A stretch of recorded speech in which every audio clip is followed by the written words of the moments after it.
திமுக ஆட்சியில பெண்கள் இளைஞர்கள் பாதுகாப்பா இருக்க வேணும்.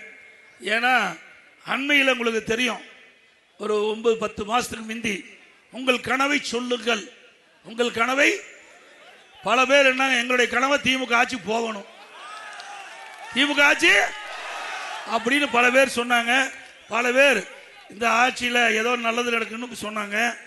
ஓரணியில் தமிழ்நாடு, அது ஓரணி இப்படி பேரை வச்சு உங்க வீடு வீடா வந்து உங்களுடைய செல்போன் நம்பர், உங்களுடைய ஆதார் எண், உங்களுடைய டீட்டெயில் எல்லாம் தயார் பண்ணியிருக்காங்க. அப்படி தயார் பண்ணி இப்பொழுது அதை பயன்படுத்திட்டு இருக்கிறாங்க. நான் உடனே நீதிமன்றத்துக்கு போனோம். இது தவறு, இது தவறானது. ஒரு பெண்ணுடைய செல்போனை வாங்கி ஆதார் எண்ணை வாங்கி அப்படி விவரம் பூரா திரட்டிடலாம். இதனால பாதிப்பு ஏற்பட்டு விடும். அந்த செல்போன் இருக்கிற படங்கள் எல்லாம் எடுத்துடலாம், அது இருக்கிற செய்தியெல்லாம் எடுத்துடலாம். ஆக இது தவறு என்று நீதிமன்றம் போய் அதை தடை பண்ணணும். இன்னைக்கு என்ன நிலைக, இப்போ இந்த திமுக காரர் தில்லுமுள்ளு செஞ்சு இந்த அரசாங்கத்தின் சார்பாக எடுக்கப்பட்டது பெண் என்ற அமைப்பு திமுகவுக்கு தேர்தல் வேலை பண்ணிட்டு இருக்காங்க, அவர்கிட்ட கூட ஒப்படைச்சிட்டாங்க. இப்போ பாத்தீங்கன்னா அண்மையில் ஒவ்வொரு போனும் பெண்கள் போனுக்கு வருது.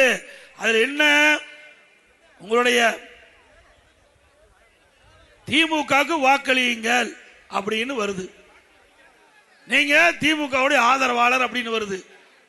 இது எவ்வளவு பெரிய மோசடி! மக்கள் நம்பித்தானே நம்பர் சொன்னாங்க, அரசாங்கத்தை நம்பித்தானே நான் உங்களுடைய விவரத்தை எல்லாம் சொல்லி இருக்கிறீங்க. அரசாங்கம் தவறா பயன்படுத்தலாமா? எச்சரிக்கையா இருங்க.